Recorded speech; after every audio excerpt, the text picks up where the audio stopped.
everybody. How are we all doing today? I'm doing pretty well.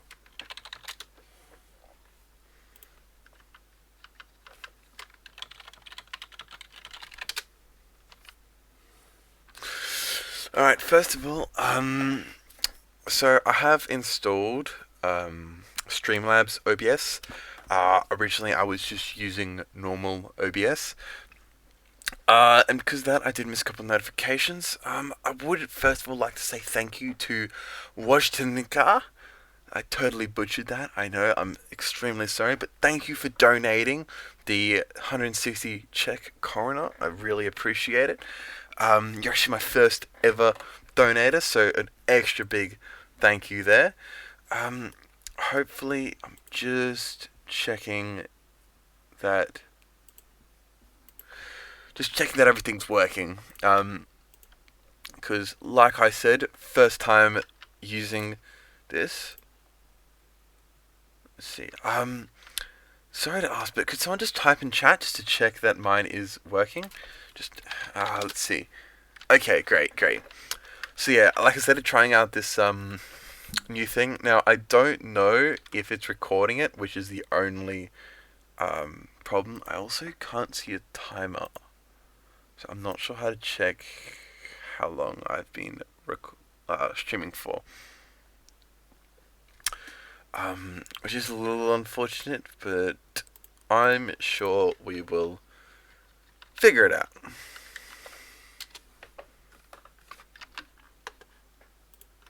So, last episode, and last stream, we took out a bunch of Spanish Britain, added it to the cause. We also added a lot of coastline in Africa. Okay, good to hear that it's working. I'm getting confirmation. Um, Now, I have also added in an alert notification. So, if someone subscribes, or someone follows, or someone donates, there should be an alert, so I should actually see it in the future. Plus, I do also have a notification screen as well now, so whenever I alt tab, I can check it. So, right now, I think we were planning on declaring war on Loango again. Not again, sorry, but declaring war on them in order to try and gain some of this coastal land. So I will actually be doing that as soon as. Let's just cancel that military access. Maybe don't want to lose 5 stability. Doesn't particularly sound like something I want to do. Actually, we should probably deal with some of these rebels first. I feel, those Beninese rebels look like they are becoming a slight issue. Specifically because of this province. Actually, that province there. Let's see. Is it? It looks like. Is it just a 2, or how many is it? It is 3. So it's probably these 3. Yeah. But if I split it up evenly, or roughly evenly, not even. Doesn't even have to be exactly even. But if I just split it up like this, that means that when it does trigger, it won't be as serious. How now we can add this. However, I will actually start to convert this just to try and encourage those rebels to spawn faster, so we can get to our war. So essentially, now one of my friends did ask for me to try and explain what I'm doing a little better, because they don't quite understand it. Sorry, just give me a sec.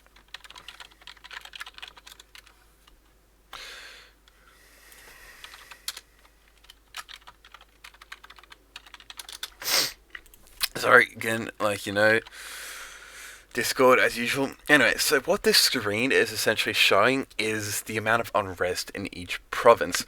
So obviously the world map is split into many different provinces, which each province representing a bit of land in the world and in your country. Now see, if your population is unhappy in that particular region, you will see this unrest begin to form. Now essentially, so this unrest translates to a chance of rebel spawning. See, so Essentially, the faction has 2.6% chance of increasing progress by 10% each month. Um,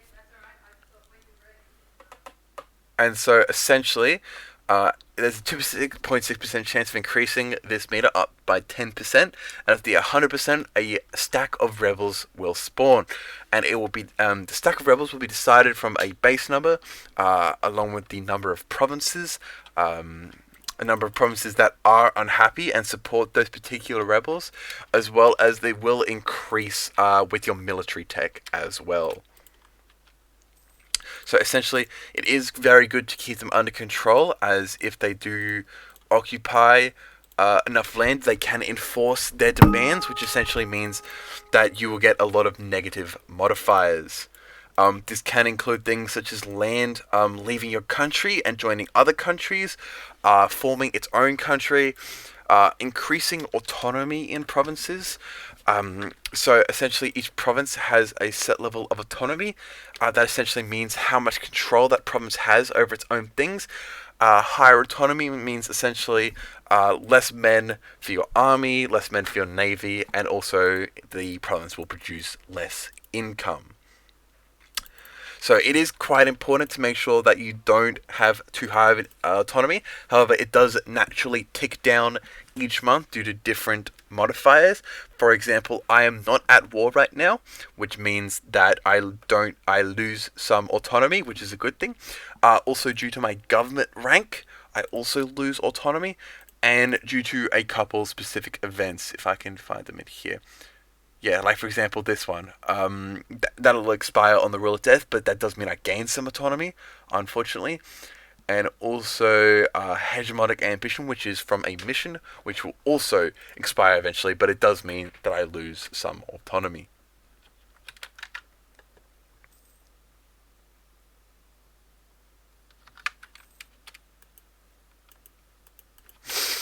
So, currently we are just waiting for some rebels to pop. Particularly, specifically these ones. They should be popping up quite soon. They are at 80%. So as you can see there, they'll be popping up sometime within the next 2 years, most likely. However, obviously that is somewhat random generation, random chance. So it may take longer or shorter for them to spawn. Now we do have enough of a spy network in this to fabricate a claim. Essentially, fabricating claim is the main way of being able to declare war on countries and to take land. I'm probably not looking to declare war on France right now, Floyd. However, that it will eventually be one of my plans. I just need to make sure that I'm really ready for it. Because if I'm not ready for it, they will probably screw me over quite badly for at least a little while. Because they are still a very respectably powerful country, and so I don't really want to underestimate them.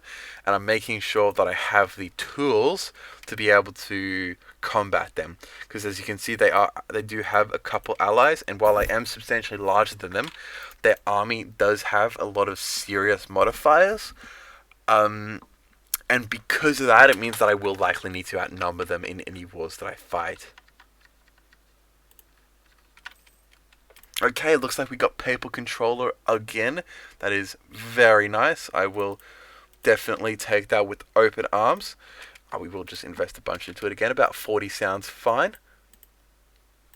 Now, I could upgrade some forts. I feel like I will upgrade that fort. It is quite important, as well as upgrading these two, because when we do inevitably go to war with France, we do want these strong forts in order to protect our flanks.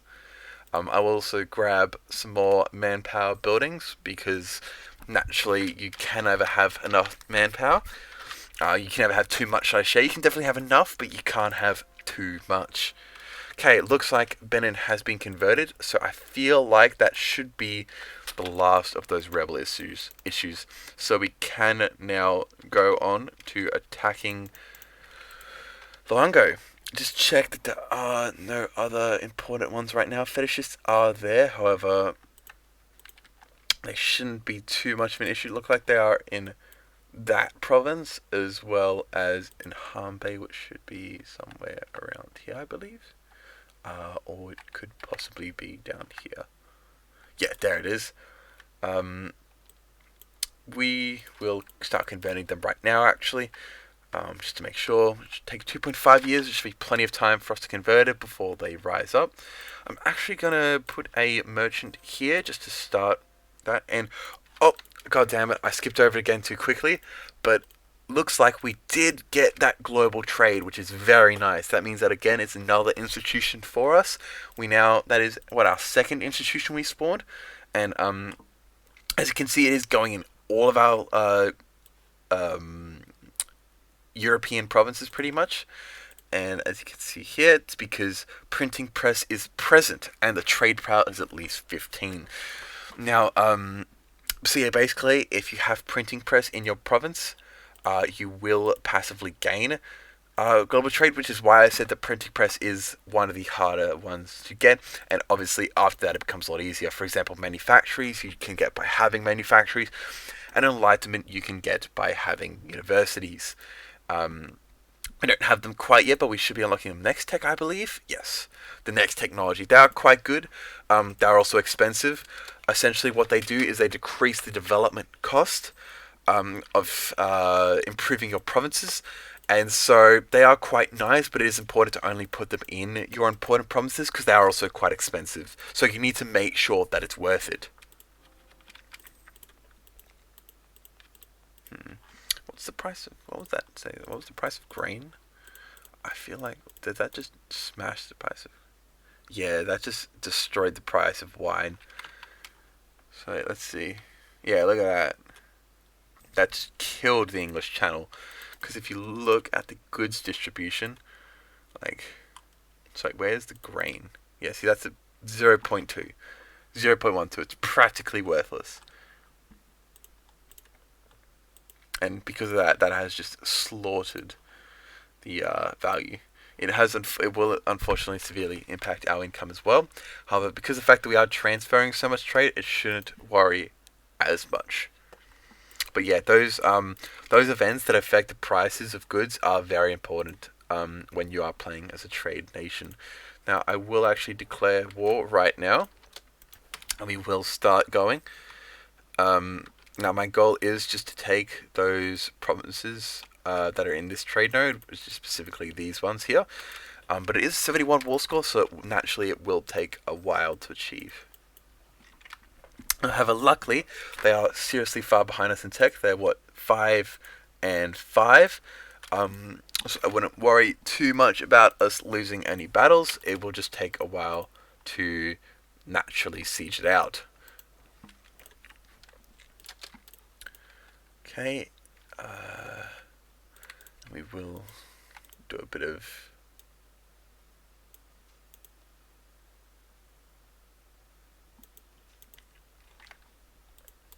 just a bit more development.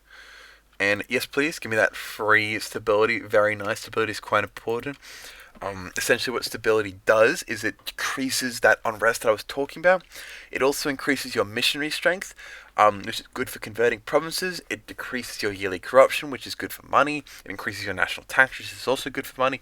And it increases your global trade power, which is also good for money. So essentially, the main point of stability is decreasing rebels and increasing revenue. But it is very good at that and also quite important as well. Okay, looks like a bond has just finished. And we did just get some... that is very irritating. We did just get some fetishist zealots. However, luckily we do have a navy nearby, so we will hopefully be able to deal with that issue appropriately with excessive force.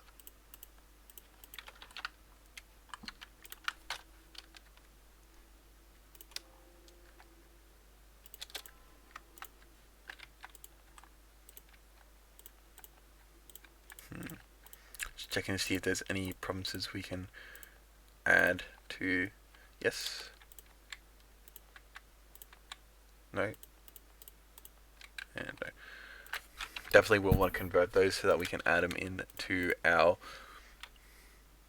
trade company. Yeah. Alright, So where do we want to send these colonists? I feel like we will be heading off to the Spice Islands yet again. Possibly grabbing... Yeah, let's grab a little bit more of the Philippines. And I feel like we can also make... is it this one? Yeah, the 11 one right there. And we will probably also grab Australia while we're at it, because obviously its trade route does still directly intersect with... it does directly intersect with the spice route that we're looking for. Come on, hopefully they make it. They did, okay. That could have been bad. They nearly converted another one of our provinces. Oh, very sorry about that. Hello there, Rick of the Dutchman. I'm probably not the greatest explainer, but I have, especially today, I have actually been trying particularly to explain what I'm doing a little better. So I hope that I can help you a little bit. I can't make any guarantees, but I have definitely been giving it my best shot. So essentially, what I'm playing as is I'm playing as Spain right now. They are very heavily in the colonization and trade game, so I can try and teach you a lot about those. And I will try my best, but obviously there will be some things that I won't be able to cover in this, particularly like the Holy Roman Empire. So essentially, I will actually explain trade a little bit while we're here. So essentially the game splits the world up into a bunch of regions called trade nodes. Now essentially how it works is each of these provinces will use these goods, because each province produces a unique good. Well, not necessarily unique as in everyone produces a different one, but they will produce their own good. And so your goods produced of this will contribute to the trade power and trade value of that province. See, so this good is worth 2.5 ducats, and we produce 0.48. And so as you can see here, 2.5 times by 0.48 is 1.21. As you can see, it does really get up once you start to get more valuable provinces. Now, so essentially, they will each contribute to a value, a local value of that node. Now, there's two ways to... hello there, Traclotes... I'm sorry, I can't pronounce that. Tracloteslu.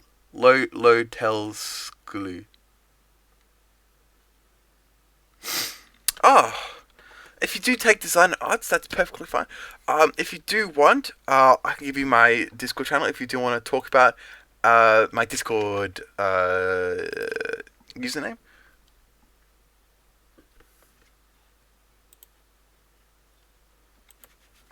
Found that you're on my profile's image.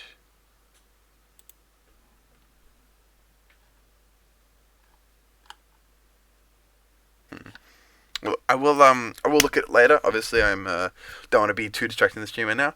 But yeah, welcome. Hope you are enjoying your time here. If you do enjoy the stream, feel free to give me a follow. Every bit of support really helps me. You know, it does help me to get noticed in the Twitch community. I was about to say YouTube there. A little too much YouTubing going on. Yes. Well, I did start off as Castile. However, I used a national decision to form Spain. There are two ways to form Spain. You can either do it diplomatically or you can do it militarily. Now, I did it diplomatically because I got a special event called the Iberian Union, which essentially, I can talk about coalitions in a sec. But essentially, it gives me control of another country here. If you look here, you can still see their core, called Aragon. Aragon originally starts off occupying all of these yellow islands you can see here, Sicily, as well as they do start with Naples in a personal union. And essentially what a personal union is, it's a specific type of subject, or like it's similar to a vassal. However, instead of having their own king, their king is actually yours. Now, Aragon did lose Naples in a early war because I did fight them and take away that, because I sort of forgot that the Iberian Union exists. That was pretty dumb of me, I'll be honest, but it's not the end of the world. But yeah, so basically I formed it by having a personal union over them. I had my technology at 10, and I would consider technology to be one of the most important things in the game for investing points into. It's definitely something you should consider making sure... Oh, I'm very sorry. I just had a burp there. But it's something you should definitely make sure you are, understanding. Also, if you are looking for like a bit of a better person at explaining how the game works, I could really suggest Arumba. I'll just type his name in chat. He's honestly the person who taught me how to play. I watched his YouTube tutorial videos. Monarch points. I don't know. If you have played it, you probably would have encountered them. That is the administrative power, your diplomatic power, and your military power, which is decided on your king or queen as well as your advisors. So, okay, aggressive expansion. Yeah, I would say that one of the most important things to use those on is your technology. Yeah, so essentially, what aggressive expansion is, aggressive expansion registers other countries noticing your expansion of your country. So, the HRE is very serious with aggressive expansion because there are several factors involved in aggressive expansion. That being your country, if they're a similar culture to you, if they're a similar religion to you, as well as there is also an extra modifier specifically for the HRE, which means if you take land within the Holy Roman Empire, you will also gain extra aggressive expansion with all members of the Holy Roman Empire, which is pretty much all of these guys you see here. But yeah, so essentially, once your aggressive expansion reaches over 50, and also, this is a little bit of a cheating, because it is AI. Technically, if it's a human player, they don't need to wait for this. But if you have aggressive expansion with, I believe, 3 or more nations, they will begin the possibility of creating a coalition against you. Now, coalition members, they cannot take land off you for themselves. However, they can make you release land to new countries or existing countries that you have previously taken off them, that they have cores on. I don't know if you know too much about cores, but essentially it's basically whether or not a province is rightfully yours. It's not to be confused with the claim. Claims are you claiming that the province is yours, whereas cores are essentially it actually is, or it was at some point in time. They are very different from claims. Like, for example, if you take a province that you have a core on, you do not need to spend administrative points to make it a core. Now, you may be asking, why make it a core? Well, first of all, if you make it a core, it will allow you to increase your income gain from that province, as well as decreasing the unrest in that province. And also, if you have non-cores, you will receive overextension. Now, as you can see here, if you have over 100% overextension, it means that you will start receiving some very bad negative events. And I mean country-killing negative events. So it is, yes, okay, little unrelated, but this is the event I was waiting for.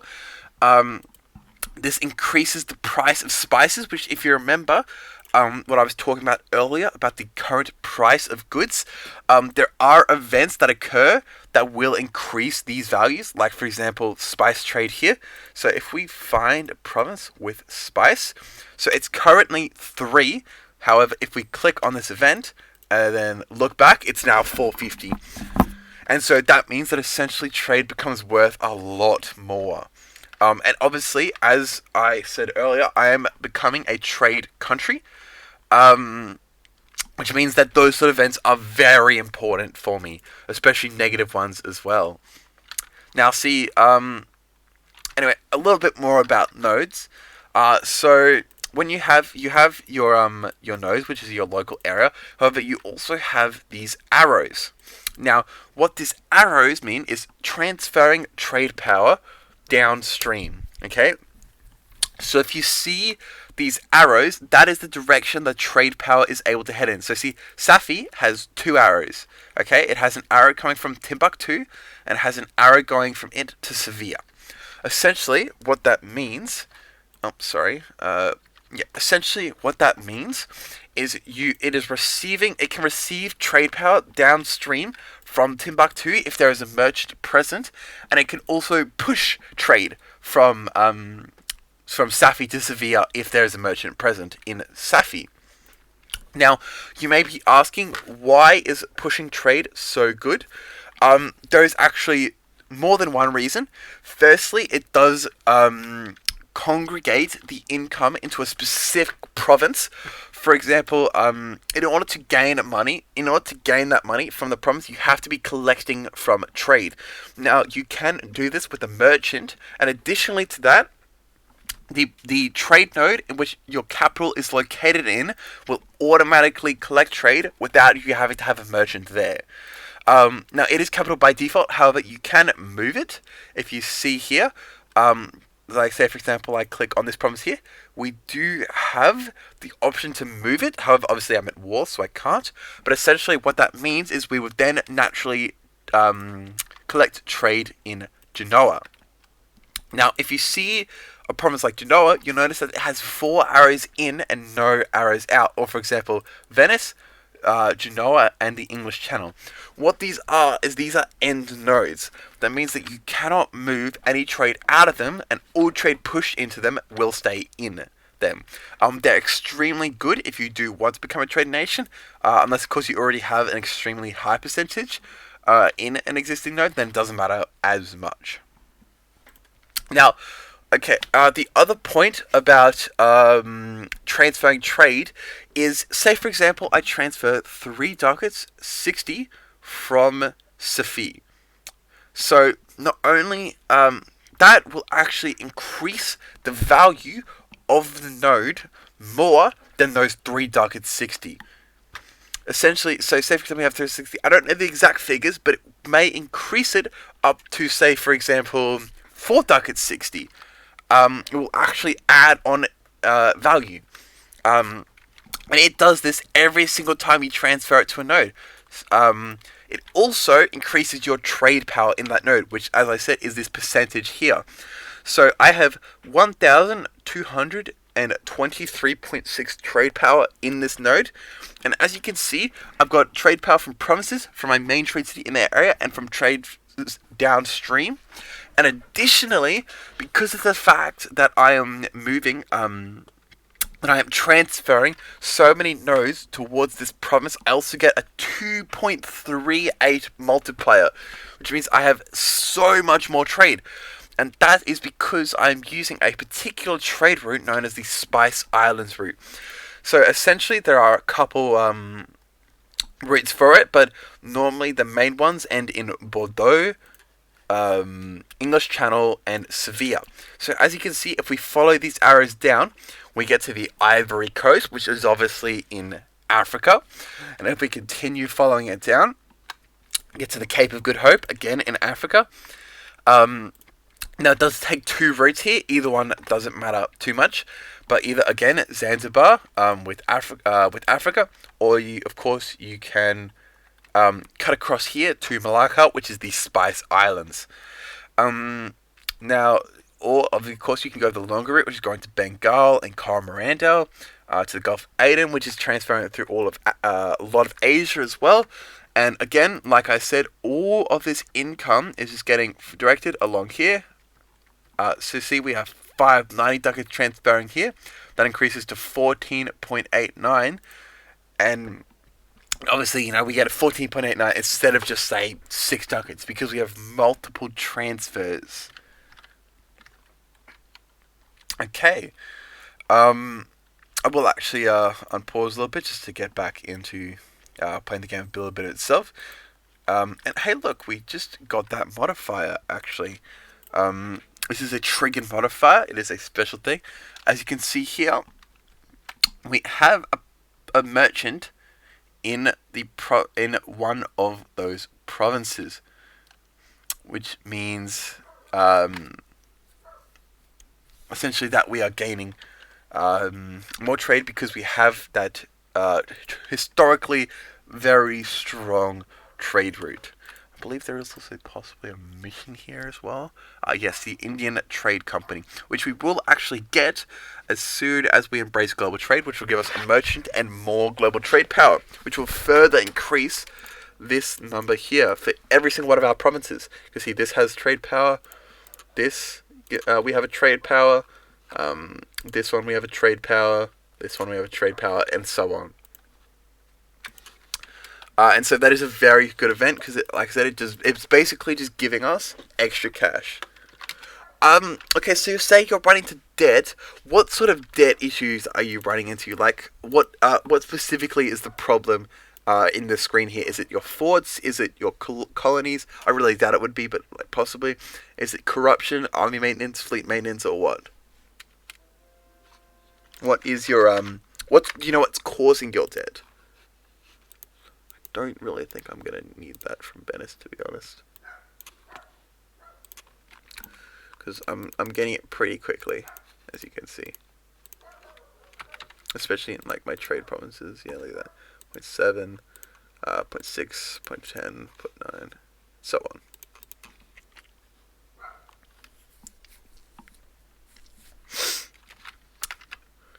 Yeah. Okay. So, do you know what? Are you going over your force limit? Do you know what force limit is? As you can see at this bottom number here. Do you know what that is? Do you know if you're going over it possibly?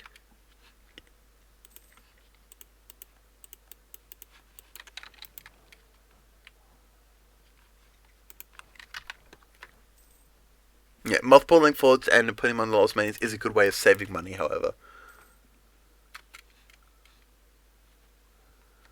So you are definitely trying your best there.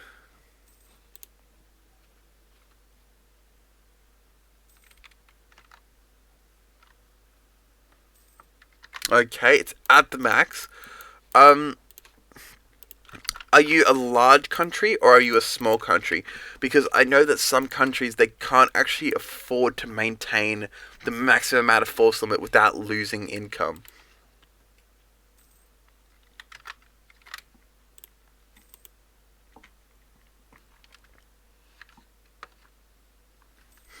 Um, another issue is again forts. They are very expensive. You can multiple them to decrease the cost, however, it will still cost you. Um, Aragon is quite a large country. What about your naval force limit? Are you reaching the maximum of that as well, or are you keeping it over?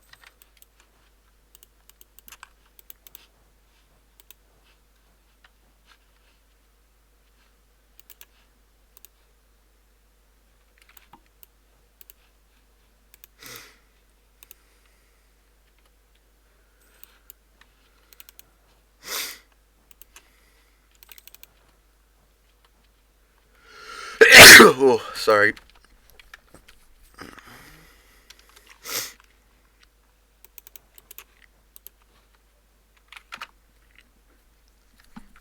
Okay, so you are at max naval force limit as well. It is possible that you aren't quite making enough money to keep up with your force limit. Like, for example, I have a 190 force limit, but obviously I'm not really going to be able to afford that many troops. Now, that is because I have taken the quantity ideas, um, but again, it can also still happen even if you're not this size. Uh, Other than that, possibly are you recruiting at expensive advisors? Because if you are normally if you're only starting off the game, I would only recruit level 1 advisors because at that by that point it just isn't worth it to have those more expensive ones.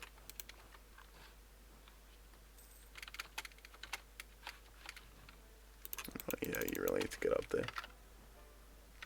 Didn't have any advisors. Hmm. That is actually quite strange. I'm not sure why you'd be suffering a deficit loss with stuff like that. That is quite weird, I'll be honest. Um, have you touched the trade at all? Or is it just like default trade, possibly?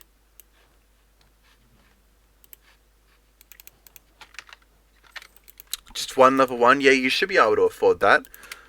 Hmm. It's quite strange. To be honest, I am running out of ideas as to reasons why it could be. Um, were you, like, when you were going into negatives, were you at war during that time? Yeah, see, okay, so the problem with being at war is that when you lose troops and you have to reinforce those troops, you have to spend a lot of extra money.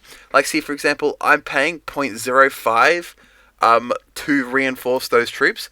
And obviously, if you are taking large losses, that number just gets very crazy. So, if it's because you're at war, it would probably partially be that. It could also be that you're getting. Are you getting occupied a lot? Like a lot of your provinces getting sieged out by the enemy. Because that would also have a impact on your income. Because if a province is occupied by the enemy, you will not receive money from it.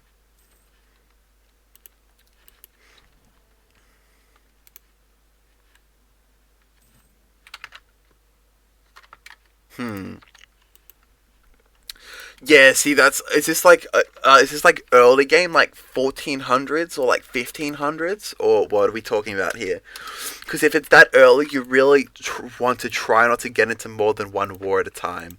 I actually got pulled into more than one war at a time, but I wouldn't really do that. I didn't want it to happen either, but unfortunately, I don't really get a choice. But if you can avoid it, I would only try and stay in one war until you become like very large, and you can like you have the economy to be able to afford that. 1448, yeah, that's very early to be getting into wars in. Um, so who were you at war with? You were in Iberia. So were you at war with Castile and like Morocco, or Castile and Tunis, or what are we talking about here?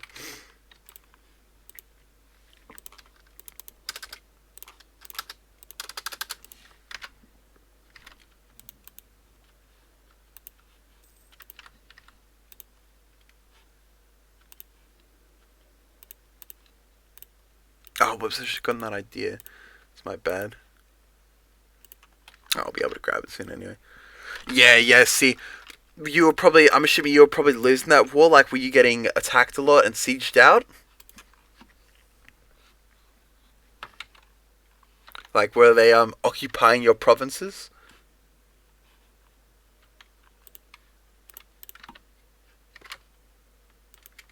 You got very unlucky there, by the way.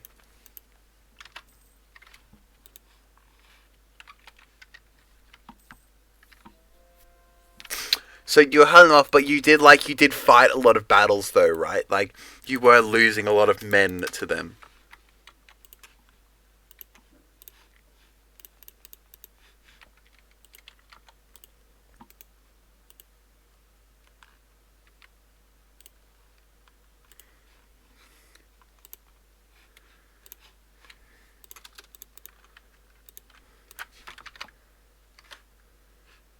Because I mean, if you were losing a lot of men to those fights, then you would be losing a lot of income because you'd have to be paying to reinforce them, which is very expensive.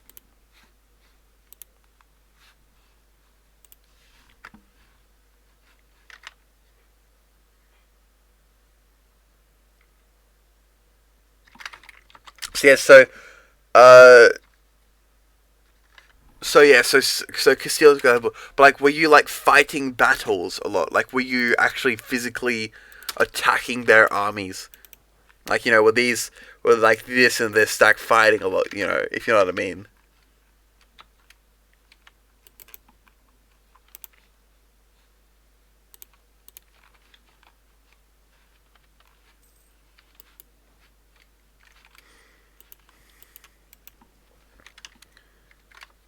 You were defending, but like, were you still fighting their troops though? Like, were you engaging in battles with their troops?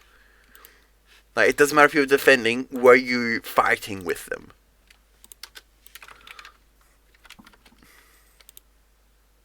Because it's not like whether or not you attack or defending. It's yeah. See, that's the problem. Is if you're losing those troops, then you're having to pay to get them retrained, and like to reinforce your armies, which is very expensive. That's probably why you were so in debt. Um, Additionally, if you had, I don't know if you know, but like if you had mercenaries at all, mercenaries are very expensive. They're about 3 times the cost of a normal infantry, and they're also substantially more expensive when they are retraining as well. I don't think I need to worry too much about this fight, to be honest. Maybe I should, but I reckon Venice has probably got it covered. Maybe, hopefully. I'll get another. You know what? I'll make a stack in Iberia. 1, 2, 3, 4. Oh yeah, that looks good enough. Yeah, I mean, even if they killed hundreds, like, even if you're only putting a small number of, like, even if you're only re-recruiting a small number of troops, it's actually still very expensive. Like, disproportionately so. It's disproportionately expensive, even if it's only a small number of troops. It's just the fact that you're losing troops full stop. That's the issue.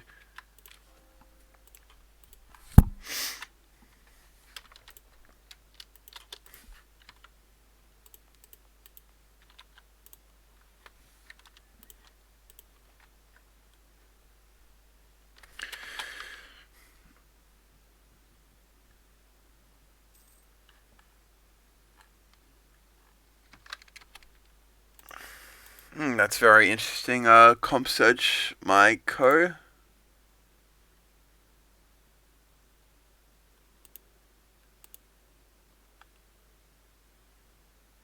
I think they might be bots, I'll be honest. Because, like, that earlier person said the exact same thing. I'm pretty sure that previous person said the exact same thing. I'm not really sure.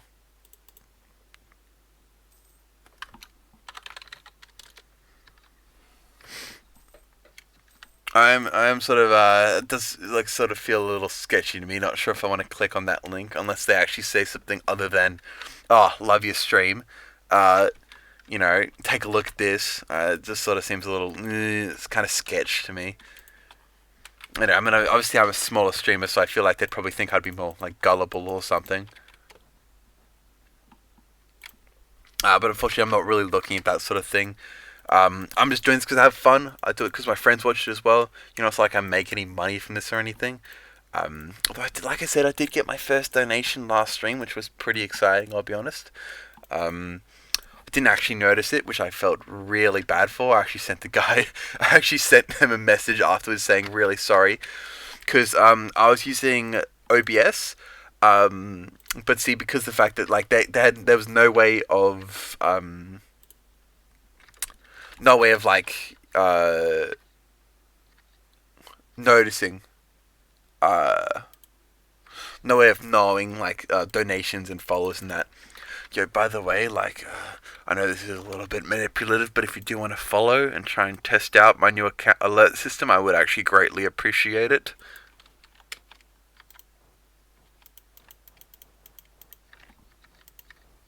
Oh yeah, don't worry. I don't have all the DLCs.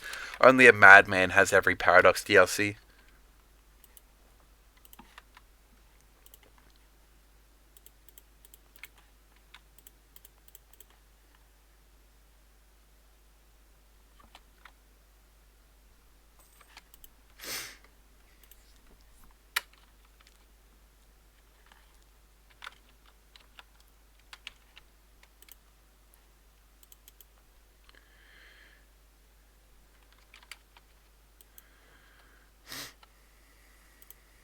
Oh, whoops. Yes, a madman like a Roomba. Exactly.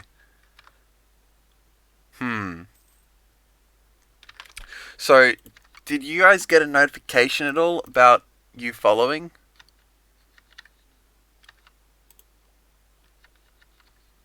Was there a notification on stream at all? Because I didn't see anything.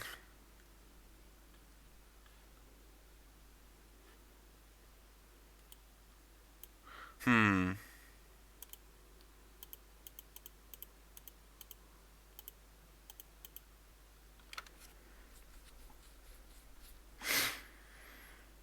Just wait. I might have to Google this, honestly.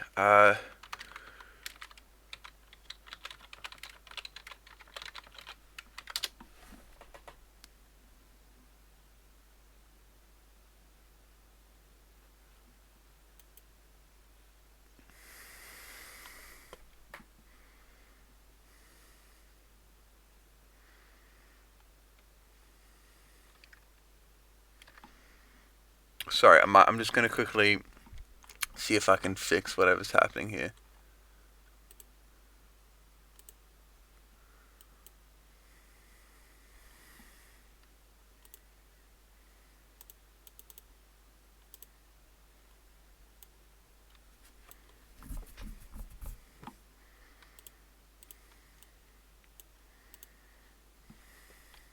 Very sorry about this.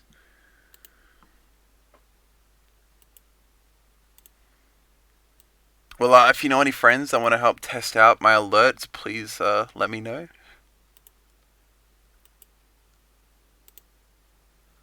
Hopefully that does work now.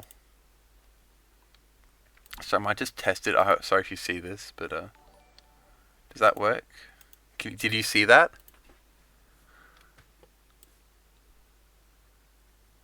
Sorry if this is moving stream at all. I'm just trying to fix this issue.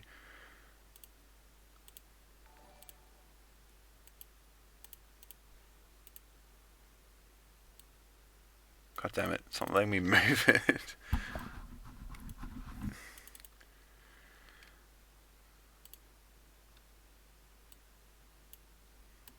Oh well, did you see that test hopefully?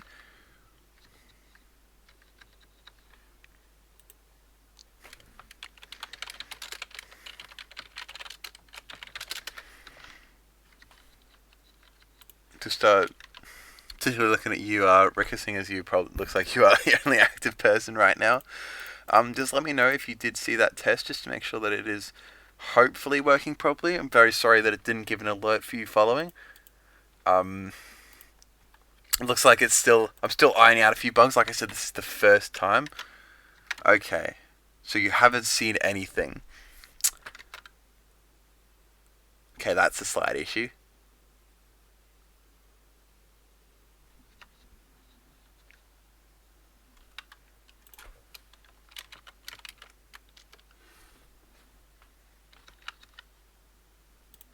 Just wait. I'm gonna open up my stream as well, real quick. Sorry if you can hear this. Let me just quickly mute the desktop audio.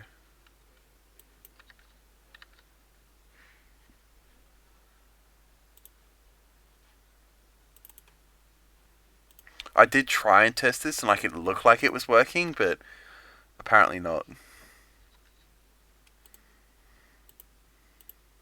The most. Oh no! There it is. There it is. It's coming up. Did you see that? Because it shows on my screen now. Okay, I must have fixed it because it just showed up there as well. The most deadly thing in the game besides war.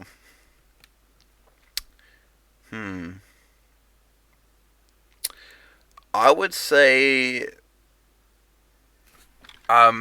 if you look in like here, you've got your disasters. I would say the worst would probably be, where is it? Civil War. So basically, like, as you can see, there's all those conditions, but essentially, bunch of unrest, which means that you just get you just get so many rebels, it's just impossible to deal with. And it becomes very painful very quickly. I have had that happen once or twice. Often it can be sometimes unavoidable just because of bad luck. But normally, just if you're paying close attention to like your legitimacy and stuff, it shouldn't be an issue. Okay, looks like that just got added.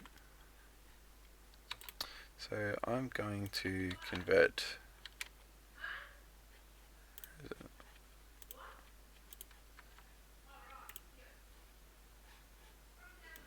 Let's see, are all these converted?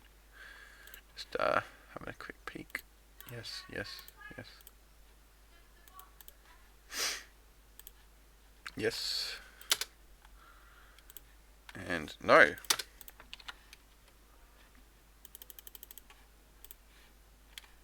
Okay, so we do have Jolofian separatists looking to rise up, so I will have to move an army. You can handle them, but it's just the fact that it is very difficult because you'll have so many popping up at the same time, and you will also get external negative events on top of that, which will have rebels rise up.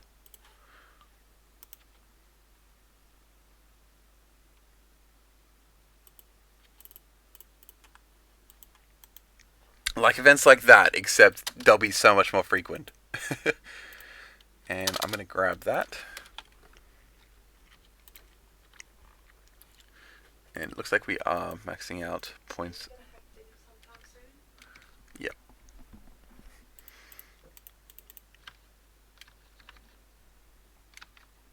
Before the rise up, you can handle them sometimes by placing troops on the province. If you place troops in the province, as you see here, they do get a -5 from unrest. You can also increase autonomy. However, there are two issues with that. One, 10 unrest is much more than a 5 stack can handle. You would still have 5 above that max stack. You can use your military points, however, realistically, very inefficient use of them. It's not really worth it to waste your military points on that. Um, and if you increase autonomy, you're basically just taking away your money. And if you're looking at like your most central land, and you're increasing autonomy, like so let's see if we can find a problem. Yeah, see, like that. If you increase autonomy here, you're losing 0.5 ducats a month, straight up. Like, it's very bad if you have to increase autonomy in your province, in those main provinces. If it's like freshly conquered provinces, it's not too bad. Um, but if it's like your central ones, things that you are actually making like a substantial amount of money on, it can be very detrimental to your economy. Also, I don't have this right now, but if you see here, absolutism, it'll be starting soon. It's a very nice modifier which gives you increased administrative efficiency and discipline, which are both very, very powerful. Administrative efficiency means that all of your you get less overextension. It's cheaper to core stuff. It's basically setting you up more on admin points and unrest. And discipline is making your armies a lot better. However, if you increase autonomy in provinces, that will decrease your absolutism, which is very bad. You don't want that. You want to increase it, and it's worth so much.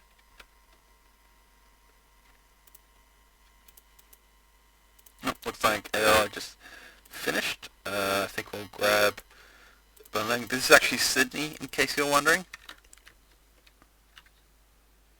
Oh, my mic just broke. One sec.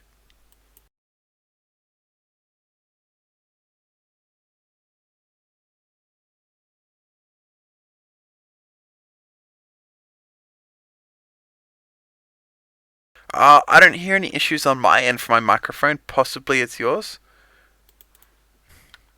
Um, I do know that there is a slight issue with my microphone occasionally, in which it will become very high pitched. If that does happen, just let me know and I can fix it.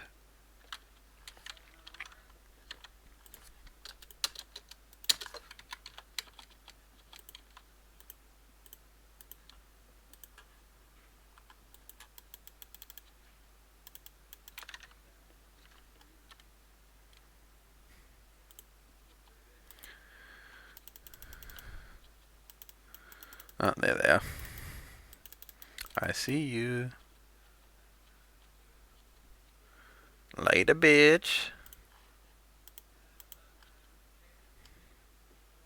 And come on, stack wipe. No, what? There we go. Stack wipe. And unsieged. Easy peasy. I will actually make sure I target those centers of trade. I should have been doing this earlier, but I'll do it now instead.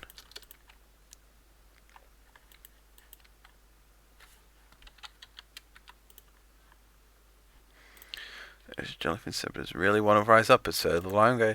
Okay, look, I'm gonna break my rule here and do that, just so I can deal with one rebel at a time. Normally, I wouldn't do that. However, I am feeling quite lazy at the moment, so I will.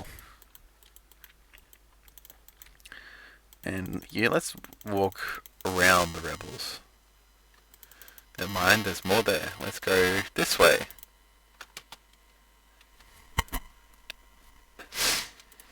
And that is very nice.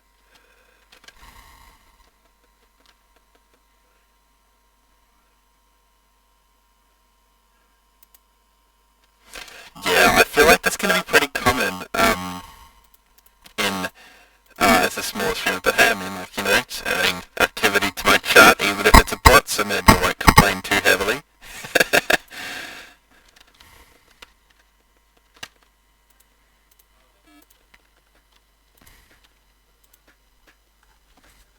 And how, I mean, look, I'll be honest, I'm going to sell out here a little bit. If you do enjoy my streams, and if any of your friends want to try and possibly learn E4 as well, you know, just feel free to give me a shout out to them. You know, I definitely won't stop you.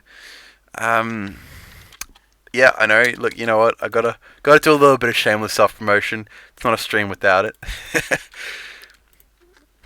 I will probably be having dinner in about 5-10 minutes because I am quite hungry. I did have work all today. So I will probably be getting up temporarily soon. However, I will most likely also be back on later after I've had dinner. Because I have been streaming for about like an hour or so already. I think. Let me check. I believe it was about like an hour or something. Portugal is quite fun. My tip is allies Spain and then begin colonization. It's like the long and short of it. Let's see, yeah, I've been streaming around an hour. Might be a shorter one today, possibly. I did get home a little later.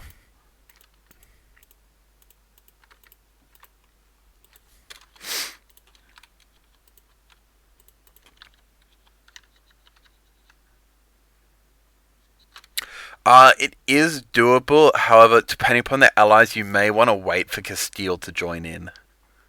Just judging from a starting position of Portugal. If you get Castile on your side, you'll definitely win. Also, be careful that the Morocco has an ally like the Ottomans or something crazy. Although that should be quite doubtful in the early game. Normally, they wouldn't be doing that until much later on. Why am I getting reform zealots? God damn it. Where is that? Sir.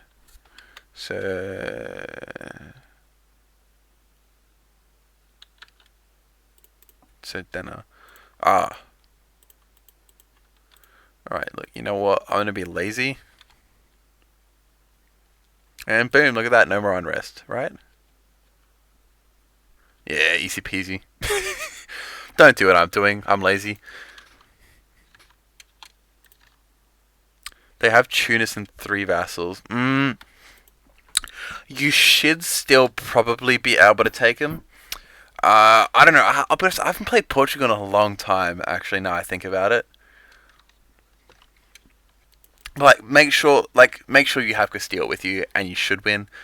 But it will also be up to you as well. Like, you will have to play, right? Like, check out, if you don't know, make sure to check out terrain and stuff like that.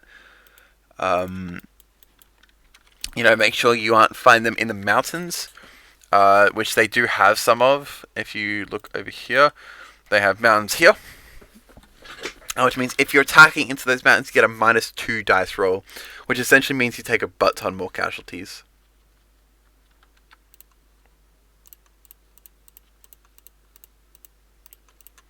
Looks like we will be getting global trade pretty soon, which is good. Okay, it looks like we can get another admin idea. Look at that, more. These are the two nice ones here as well.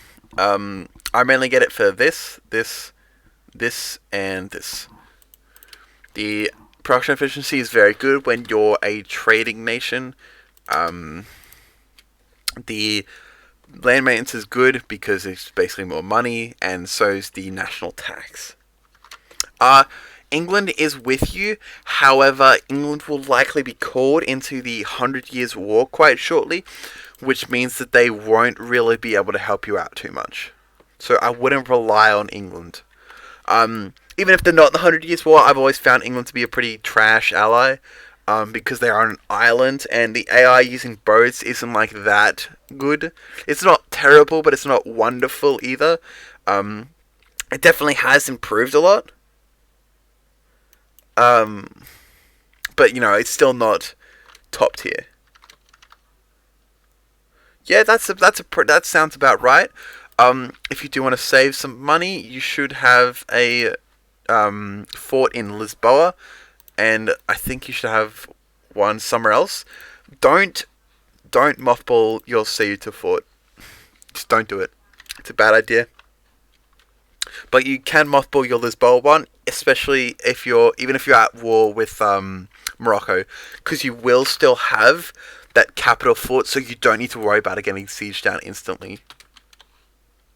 Yes, if an enemy lands on your fort while it has no garrison, it will take it on the first monthly tick, like a normal province. So you have to be careful. Let's see what's Kilwa like. 39k. Okay. What about what's the ally? Well, Sengali. 23k. They've got like.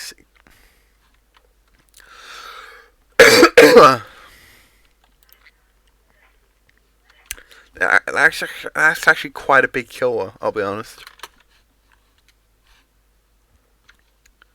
What about like Brunei? That's a much better possibility. Malacca's pretty large, but Brunei looks pretty juicy. Maybe we should head over to there, just after we've taken care of these any rebel problems. How do you mothball forts? Okay, there is two ways. Sort of three, but I'd consider it two. Firstly, if you go to the military tab and you click here, you can mothball all forts, and also you can also activate all of them. Just leave this on. Just leave it on, especially when you're new. But you can mothball all forts there, or alternatively, you can just click on the province with the fort, and just above the fort there'll be this little icon here. And then if you untick that, it will also mothball it. Or you can just hit the H key. The H key will also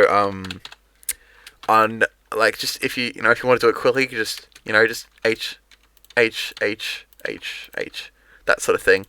But like obviously you're quite small, so I don't really think you need to worry about mothballing any particular forts. Just do the one in Lisboa. Don't use this one.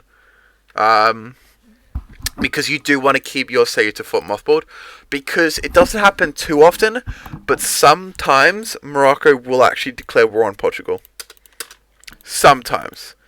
It's quite rare, but it does happen. And you shouldn't discount that fact. Anyway, I think I'm going to get off for dinner now. I'll probably be streaming a little bit more later. Give me like less than an hour, probably. Depends how long I shower. But yeah, I hope you have enjoyed so far. Great talking with you, Rika. Yeah. Sorry about the notification not coming up again about you following. Very sorry about that. Again, it is first time really using this sort of stuff. But yeah, like I said, if you do want to give me a quick shout out to your friends, any of them play EU4, Shameless self promotion, yeet. But yeah, I hope. If I don't see you again when I probably come back to streaming, I hope you have a great week. So, see you around, champ. Peace.